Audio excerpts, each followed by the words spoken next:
할렐루야 찬양대 원 모두에게, 그리고 박근배 집사님에게, 그리고 김재현 이 집사님에게 먼저 감사하다는 말씀 드립니다. 아이스크림을 주셔서 잘 먹었습니다. 교육자들이 전부 맛있게 먹고 전해주시는 분이 하도 강조하셔갖고 대표로 제가 인사드립니다. 하여튼 잘 먹었습니다. 귀한 찬양 감사드리고 더 열심히 하시라는 의미에서 박수 한번 하겠습니다. 먼저 광고 하나 드리고 말씀 보겠습니다. 다음 주에 있을 평화와 화합을 위한 기도회는 회원들 간의 의견 충돌로 취소되었습니다. 다음 주에 여전도의 주관으로 각 가정에서 필요 없는 물건들을 이제 가져와서 판매하는 아나바다 행사를 할 건데 잊지들 마시고 남편들 꼭 데리고 오시길 바랍니다. 뭔 말인지 모르나요? 광고한다니까 진짜 광고하는 앞뒤가 안 맞는 광고죠. 이런 광고 했다가는 큰일 나겠죠. 큰일 날 겁니다. 필요 없는 게 왜 남편이 돼야 되는지. 평화와 화합을 위한 기도회인데 왜 의견 충돌을 왜 하는지 모르겠습니다. 여하튼 우리가 지금 위기의 시대에, 혼란의 시대에 살고 있는 것 같습니다.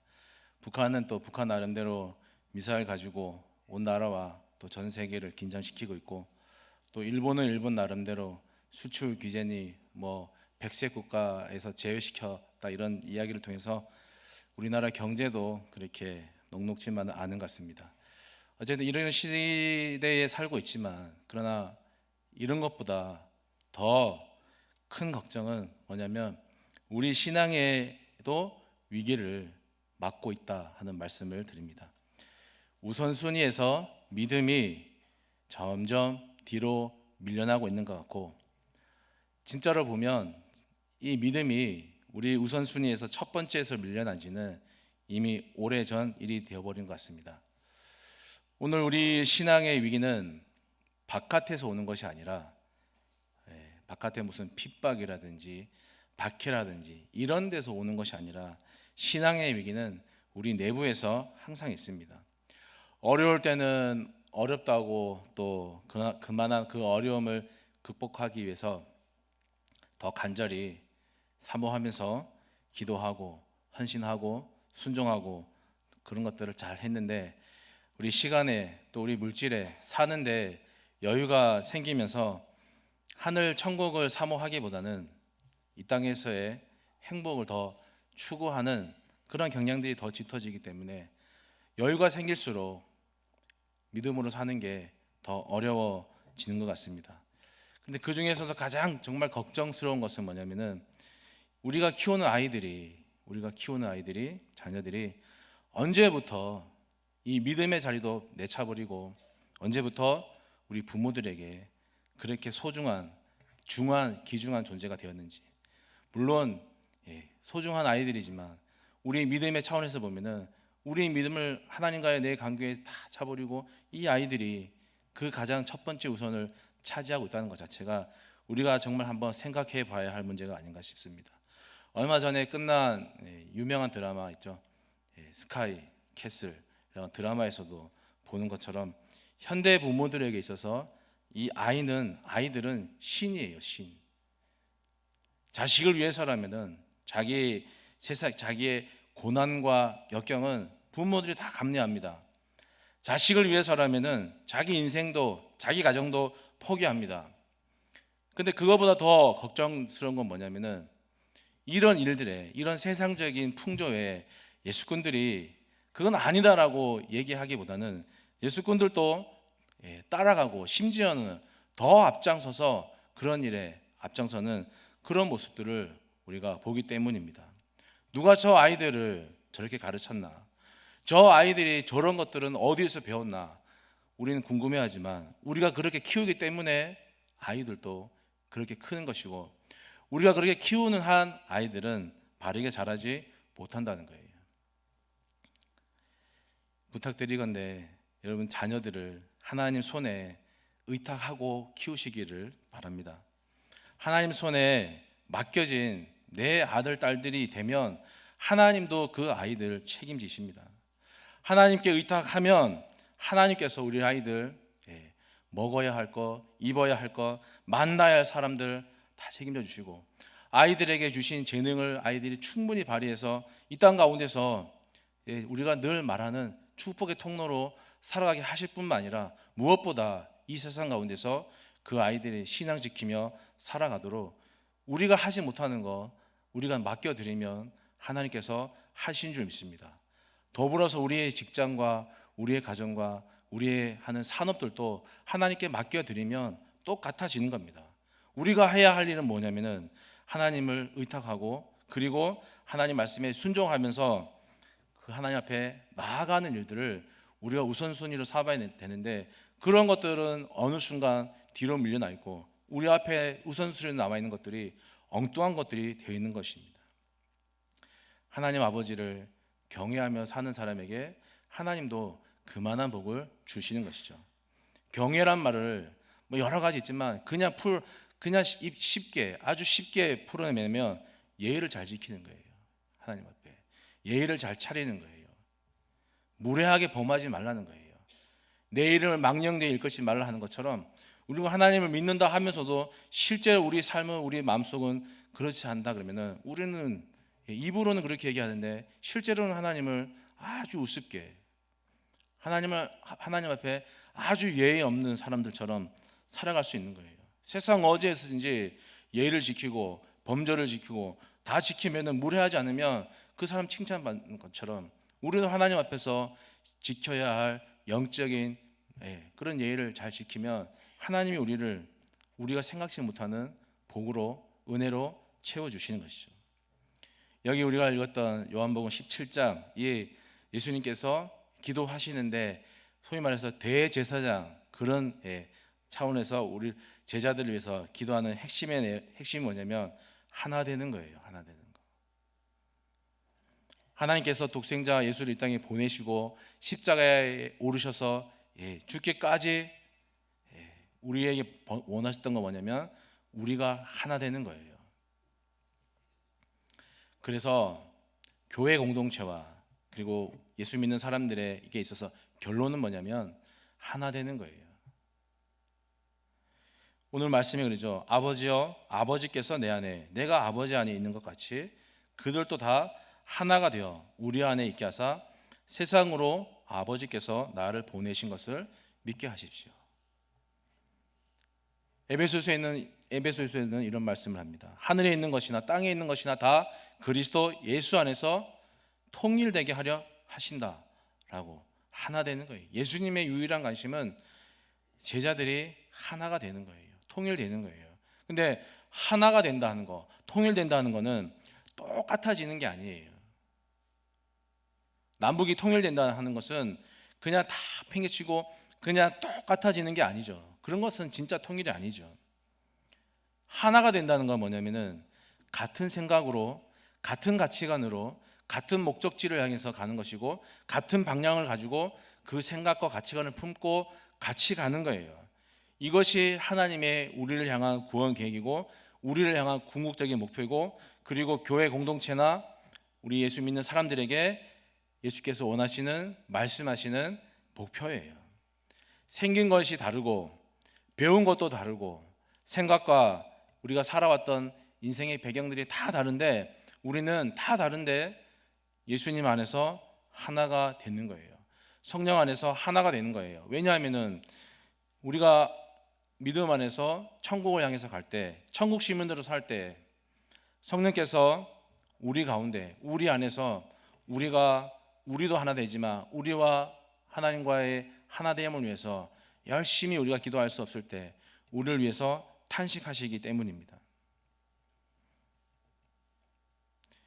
여기 있는 우리 모두가 현실에 집중하고 있는 우리의 육신적인 시선을 조금 멈추고 정말 영적인 사건들, 하나님의 계획과 나를 향한 하나님의 목표가 무엇인지 정말 하루에 한 번만이라도 좋으니까 생각하시고 그 목표를, 그 하나됨이 무엇인지 그걸 찾아보셨으면 좋겠어요. 하루에 한 번만이라도 하나님의 계획과 하나님의 목표를 바라볼 수만 있다면은 우리는 정말로 하나님께서 원하시는 축복의 통로, 복의 근원으로 이 땅을 살아갈 수 있을 것입니다. 베드로후서 3장에 있는 말씀인데 들어보십시오. 먼저 이것을 알지니 말세에 조롱하는 자들이 와서 자기의 정욕을 쫓아 행하며 조롱하여 이르되 주께서 강림하신다는 약속이 어디 있느냐?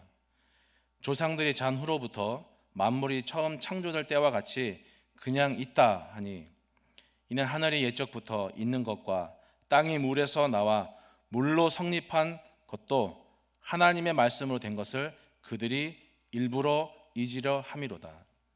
이로 말미암아 그때의 세상은 물이 넘침으로 멸망하였으되 이제 하늘과 땅은 그 동일한 말씀으로 불사르기 위하여 보호하신 바 되어 경건치 아니한 사람들의 심판과 멸망의 날까지 보존하여 두신 것이라.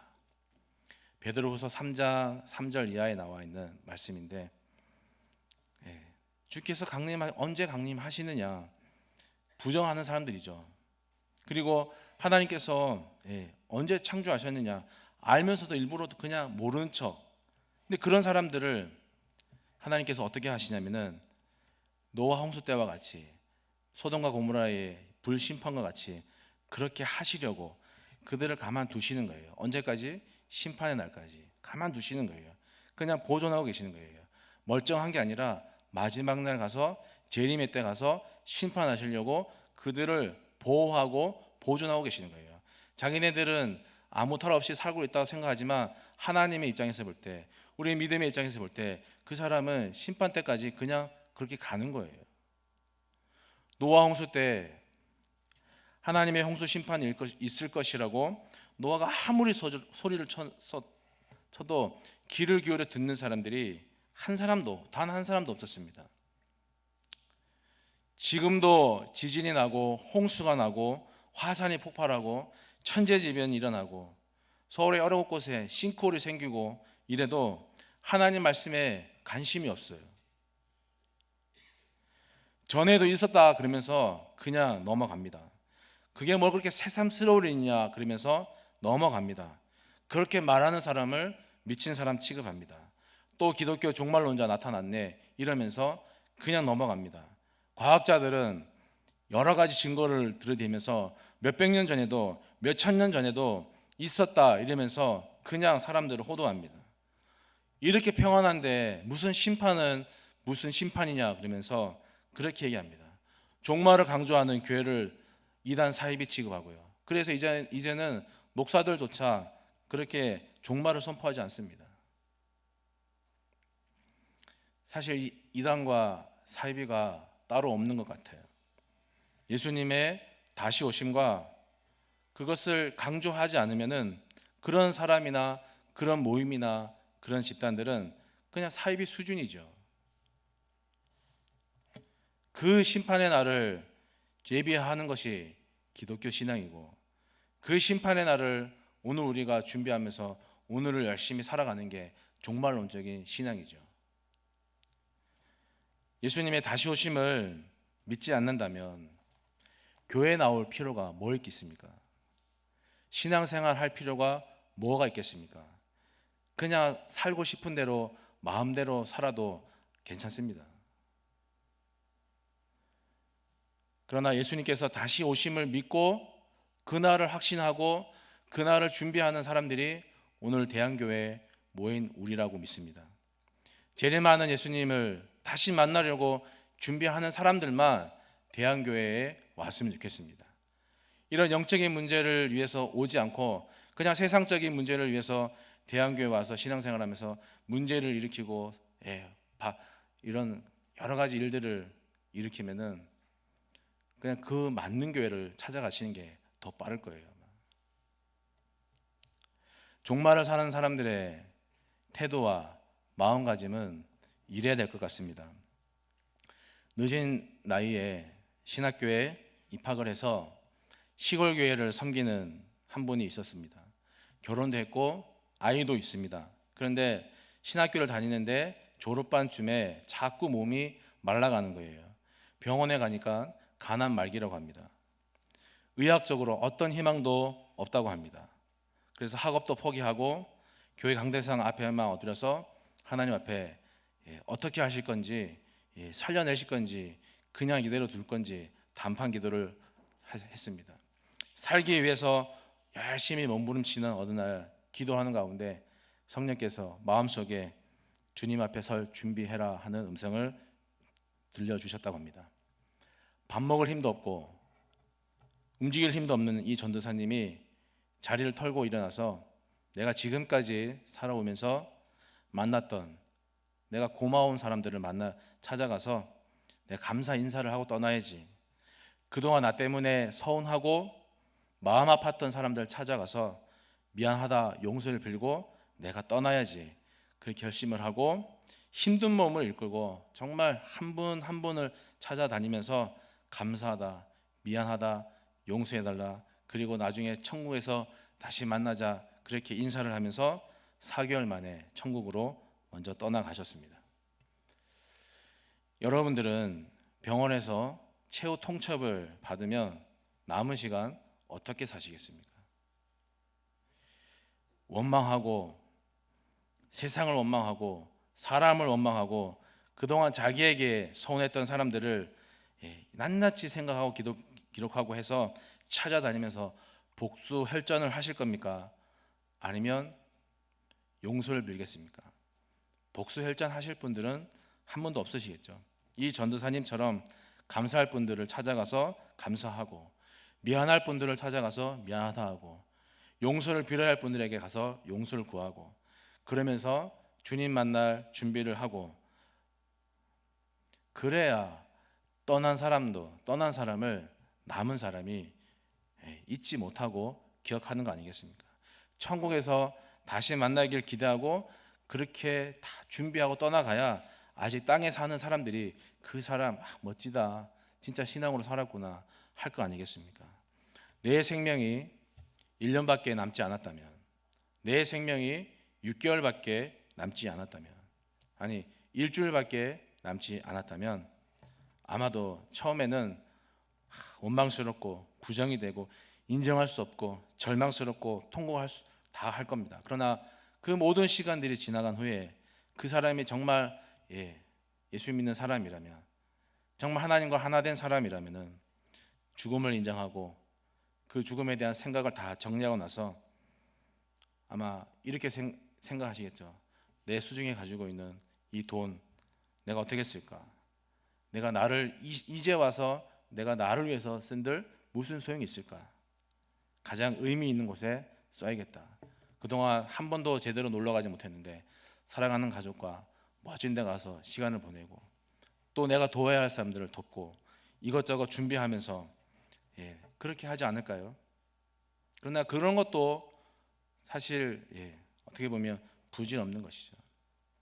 정말 우리가 예수 믿는 사람이라면 무엇보다 이 땅 가운데서 아프든지 건강하든지 간에 주님 만날 준비를 위해서 우리의 시간과 우리의 건강과 우리의 물질을 잘 준비하는 마음으로 살아가야 할 줄 믿습니다. 하나가 된다는 것은 그래서 이런 거예요. 사람은 다 이 세상을 떠나죠. 이 세상 떠날 때 여러분 우리가 어디로 갈 것 같습니까? 이 세상 떠날 때 왜 이렇게 심각하게 이 세상 떠날 때 우리 어디로 갈까요? 예? 천국? 되게 자신 있게 얘기하시네. 천국 아니면 지옥이죠. 세상 사람들은 아니라고, 난 지옥 안 간다고 부인하겠지만 어쩔 수 없습니다. 그들이 천국에 갈 자신이 있으면은 죽음을 그렇게 두려워할 이유가 없는 거예요. 그런데 죽지 않으려고 발버둥 칠 이유가 없는 건데 두렵기 때문에, 말은 그렇게 하지만 확신이 없기 때문에 죽음을 두려워합니다. 여기에서 더 좋은 천국을 가는데 여러분, 왜 죽음을 무서워할 이유가 어디에 있을까요? 왜 무섭고 왜 두려워할 이유가 어디 있을까요?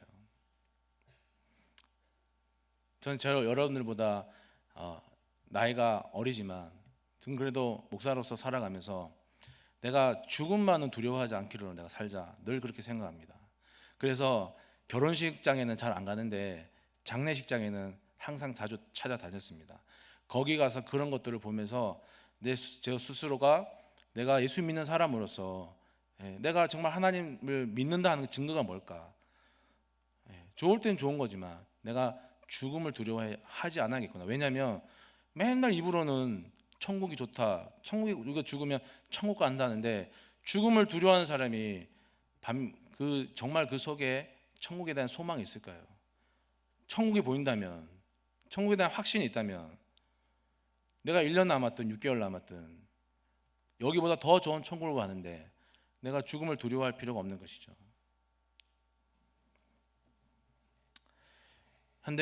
우리 현대 기독교인들이 그럼에도 불구하고 너무나 실존적인 신앙생활을 하는 것 같습니다. 오늘이 지나면 내일이 오고요. 2019년이 지나면 2020년이 옵니다. 초등학교 6학년은 중학생이 되고, 중3은 고등학생이 되고, 고3은 이제 곧 대학 입시를 준비해야 됩니다. 대학을 졸업하면 취업 준비해야 되고, 취업을 해서 돈을 벌고 안정되면 결혼을 하고, 결혼을 하면 아이를 낳습니다. 부지런히 돈을 벌어서 집을 사고 아내와 아이들과 함께 오손도손 행복하게 살기를 기대합니다. 이렇게 오늘, 그리고 나의 현실, 내 문제, 내가 고민하는 거, 내 발등에 떨어진 불에는 누가 뭐라 하지 않아도 정말 민첩하게, 정말 예민하게, 즉각적으로 우리는 반응합니다. 그런데 내 인생, 내 가정, 내 교회, 내 믿음의 주인으로 고백하는 우리 하나님 아버지의 그 계획과 뜻에는 우리가 크게 그렇게 즉각적으로 예민하게 반응하지 않는 것 같습니다. 누가 대통령이 되든 간에, 어느 곳에서 지진이 일어나고 어느 곳에서 천재지변이 일어나든지 간에, 여러분, 우리의 삶은 한 가지 초점이 맞춰져 있습니다. 그게 어디냐면은 주님 다시 오시는 날이에요. 주님 다시 오시는 거예요. 어디에 누가 어떤 일이 일어나고 누가 뭐가 일어나고 그거는 일어나는 거지만, 여러분, 내 자신의, 내 영적인 삶에, 내 육신의 생명이 닿을 때 어디로 초점이 맞춰지냐면 천국과 주님 다시 오시는 그곳에 맞춰져 있는 거예요. 근데 정작 우리는 이 문제에 크게 관심 가지고 크게 예민하게, 크게 그렇게 즉각적으로 반응하고 살지 않습니다. 이 세상을 살면서 다 다른 모양으로 인생을 살고 다 다른 믿음으로 우리는 살고 있습니다. 하지만 예수님께서 우리에게 원하시는 건 뭐냐면 하나됨이에요. 그리스도 안에서 하나가 되는 거예요. 천국에서 하나가 되는 거예요. 세상에서는 잘 살고 못 살고, 똑똑하고 덜 똑똑하고, 건강하고 덜 건강하고 그러겠지만 천국에서는 예수님 안에서 다 하나가 되는 거예요. 언젠가는 가야 할 천국, 우리는 그 천국을 예수님 때문에, 예수님 통해서 우리는 맛보고 삽니다. 비슷하게. 그리고 언젠가는 가야 할 천국에 우리는 예수님을 통해서 그 천국과 연결되어 있습니다. 완전하진 않지만, 지금은 거울과 거울을 본 것처럼 희미하게 보이는 거지만, 주님 다시 오실 때 거울은 걷어내고 눈앞에서 보는 것처럼 밝히 본다 하는 바울의 고백처럼, 우리는 예수님 때문에 지금 천국의 삶을 그나마 비슷하게 맛보고 사는 사람들이에요. 그 하나님의 계획 속에서 그 하나님의 나라 가운데로 달려가는 것이, 그것이 하나예요. 그것이 통일이에요. 그냥 살아온 인생과 살아온 배경이 다른 내 옆 사람과 하나 되는, 내 주변 사람과 하나 되는 거, 이게 하나가 아니라, 이게 진정한 하나가 아니라 주님 나라 향해 가는, 주님이 우리에게 원하시는 뜻이 그것인데, 우리가 그 뜻에 같은 가치관과 같은 방향과 같은 생각을 품고 우리가 가야 할 천국과 우리가 만나야 할 주님을 지금부터 준비하며 살아가는 그 모든 것들이 주님께서 우리에게 원하시는 가치관이 하나됨이에요. 그래서 예수님께서 내가 오늘 이 본문 말씀을 하고 계시는 거예요.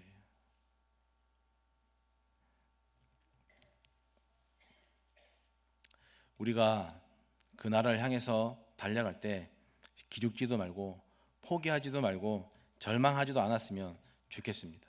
사회가 혼란스럽고 경제가 어떻느니 정치가 어떻느니 그런 문제가 일어나도 그런 일에 우리가 기죽지 말고 어깨 당당히 펴고 절망하지 말고 살았으면 좋겠습니다. 왜 그러냐면 예수님 계시잖아요. 하나님이 계시잖아요. 목사님들이 계시잖아요. 장로님도 있고 안수지 집사님도 있고 권사님도 있고 우리 성도들 다 있잖아요. 서로가 우리가 그 나라를 서로 얘기하면서 서로가 그 나라를 향해서 우리가 같은 뜻을 품고 달려갈 때 우리가 더 이상 세상 사람들처럼 쪼잔하게 세상 사람들처럼 세상을 문제가 하나 터지면 뭐 휘청휘청하는데 우리는 그러지 않았으면 좋겠습니다. 계시록 22장 20절에 나와 있는 말씀인데 이것들을 증거하신 이가 이르시되 내가 진실로 속히 오리라 하시거늘 아멘 주 예수여 오시옵소서. 이렇게 좀 당당하게 말할 수 있는 이걸 진짜 얘기했는데 진짜 주님 오시면 어떡하나 걱정되십니까? 그럼에도 좀 당당하게 얘기할 수 있는 오시면 좋죠. 오시면 좋죠. 주님 빨리 오시면 좋습니까? 예? 그 거짓말 믿어도 됩니까? 하나님의 아들 우리의 구주 예수 그리스도께서 약속하신 다시 오시는 날이 언젠가는 옵니다. 그러나 곧 옵니다. 그날은 우리가 하나님의 자녀로 드러나는 완성되는 날입니다. 하나님께서 계획하셔서 그날이 오기까지 좀 전에 우리가 베드로후서 3장에 있는 말씀을 본 것처럼 심판을 보류하고 계시는 거예요. 심판받을 사람들을 보호하고 계신 거예요. 마지막 날에 다 드러나는 때가 올 때 그들은 심판받고 우리는 하나님의 자녀로 드러나고 완성되는 날이에요. 베드로후서 3장 그 말씀 뒤에 이루어지는 말씀인데 너희가 어떤 사람이 되어야 마땅하느냐 하나님의 날이 임하기를 바라보고 간절히 사모하라 이렇게 말씀하고 있습니다.